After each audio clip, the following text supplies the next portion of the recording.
Good afternoon, and was a warm, bright and sunny day. It is Thursday the 10th of August. I've got a nice hot cup of tea. And, well, a book to unpackage rather than unbox. Now, I've had this for about 20 years, and yesterday I was delving into my shelves looking for another role-playing game that I wanted to get out for RPG a day, which is happening this month. It's August, but I wasn't able to find that role-playing game. But I did unearth this, and I looked at it. Oh, that's interesting. And I thought, hold on a minute, when did that come out? It came out in 2003. So I thought, let's have another look at it. So Lashings of Ginger Beer. Now, this is actually one of the first role-playing games which it's not the first, that would be to Godlike, where the publisher came to me and said, would you like a copy of our book for you to review? And that doesn't happen very often these days, even now, although I talk to a lot of publishers, and they do send me books. Usually it's me approaching them rather than the other way round. But this was published by Simon Washbourne of Beyond Belief RPGs, and it is available in a collection on drivethrurpg.com, which I will post a link to down below. So, Lashings of Ginger Beer, a spiffing role-playing game by Simon Washbourne, and you've got kids on the front. So, if you're British, you should be able to recognise the meaning of the title, Lashings of Ginger Beer. It's a reference to the famous Five, the group of teenage sleuths created by Enid, Blyton. And this is a role-playing game, essentially, which is designed to create and run mysteries and adventures in the style of the famous Five. Not exactly the same, obviously for copyright reasons, and also not the same as Five Go Mad in Dorset. Essentially the comedy version of the famous Five, where everybody can sort of quote from Lashings of Ginger Beer, which is where essentially where the sort of title sort of comes from, and of course blah blah blah, secret plans, blah blah blah, submarine to the coast, etc. So we open up, and this is actually dated as the 6th of 11th 2003. Had forgotten that. Now, I reviewed this for Pyramid back in the day, so I've not really looked at it since, but it's probably due a role-playing review from me soon. But we've got a ginger beer recipe there. We've got an introduction, what is role-playing, what the game is about, and how to create your kid character. Essentially determines whether or not you've got stats, tough, deft, clever, and charm, and age. And then kid types, you've got good, SWAT, truants is the three types, and then you've got a case of what your kid is good at. So you've got a list of sort of abilities there. So for good, you've got activeness, camping, hobby, sports, ride bicycle, spot nasty people. And SWAT, sciences, history, languages, music, useless facts. Truant, fighting, wriggle from grasp, climb trees and walls, catapult, throwing things, lie convincingly. And then you've got an explanation of what those are. So they're all kind of, the game is really tied into sort of like playing particular types of kids, as envisioned in fiction and on the television screen. Extra bits, we've got a description of idyllic England.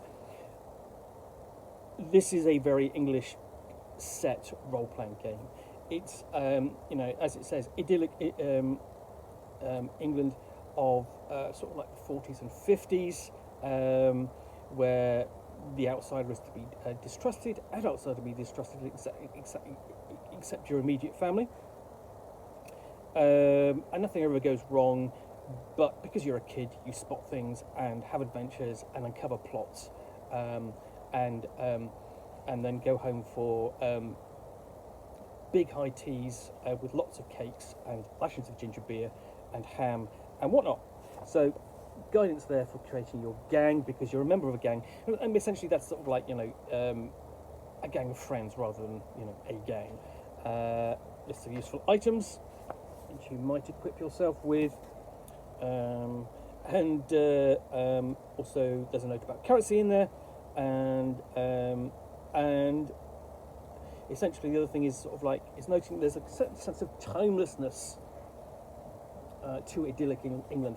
It's forever summer and the holidays are on, and you know, little really changes, but we do deal with details of elements like you know, passing of time, birthdays and Christmas, pocket money, having younger brothers and sisters who of course are going to be annoying because that's their role,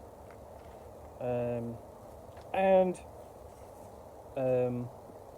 having a scruffy dog as well as your companion, and then I'll play the game, and then we get on to adventures and mysteries. So you've got, first off, you've got the big top adventure, because, you know, big event coming around the year is a travelling circus. But a travelling circus, as much as it presents a great spectacle, is also full of outsiders and foreigners, and so yes, there is a sense of xenophobia to the game. You know, but typically things are all sorted out in the end, and the villains are captured, and so on. So if you play it in the style, you have to be aware of that and not embrace that aspect too much by any means. Mystery of the haunted castle, mysterious manor, and essentially, you sort of like, you can imagine this sort of like, you know, famous five in the travelling circus, famous five in the mystery of the haunted castle, famous five in the mysterious manor. The kid, nap, caper. Yeah, and, you know, famous five in the kid, nap, caper. So lots of adventures in here. The secret of Demon Rocks. And you know, so we've got a lighthouse and a wreckers, which is all very Cornish, and sort of like the idea that they could be all on holiday or visiting families. And here we've got the credits page at the end and the character sheet for Lashings of Ginger Beer. So, okay, so essentially this is a complete role-playing game with all the rules you need to take part in adventures in idyllic England, including 6 adventures, a character sheet for photocopying, and even a recipe to make your own ginger beer. And there's even got a bit of press back on there, sort of like the reviews on RPG Net. As I say, I would have reviewed this for Pyramid and really enjoyed it. You know, because I like the style of the game. I like what it's doing with it. It's telling a certain particular stories in a particular children's genre. One which I would have grown up reading. You know, I read a lot of this Famous Five and Secret Seven books back in the day, back in the 1970s, and so obviously has the author. This, at some point, this is a great way to role play those adventures today, and in some ways things like Kids on Bikes and the various role-playing games involving children and mysteries and so on are kind of like sequels to this. You know, and certainly to those adventures of the Famous Five and so on. Not necessarily in tone and outlook, of course, because times and attitudes have changed. You know, obviously, you know, the world of Lashings of Ginger Beer is very different to the world of Tales from the Loop. Anyway, so it's still available. Link down below, and I think people could still have fun playing this. Although I think one of the problems with it is the parody comedy program shown on Channel 4 in Britain, which ultimately, you know, sort of sends this whole genre up, and a bit like Monty Python and the Holy Grail sends up Arthur in Britain. So it kind of makes it a little bit difficult to play at King Arthur Pendragon, the role-playing game, or Prince Valiant, without sort of descending into quotes from Monty Python. This sort of suffers from the same thing with 5 Go Mad in Dorset. Anyway, hope you've enjoyed this unboxing in the Nook. If you have, then please do click on the like button down below. And if you've got any comments or feedback, I do appreciate you taking the time to post those. And lastly, if you want to be alerted to get more unboxings in the Nook, where you will see me out here, typically with a box containing a book or game, which I'll unbox and chat about to the best extent of my knowledge for roughly 10 minutes or so, all of course accompanied by a nice hot cup of tea. Then please do click on the subscribe button down below. Thanks again for watching another unboxing of the Nook.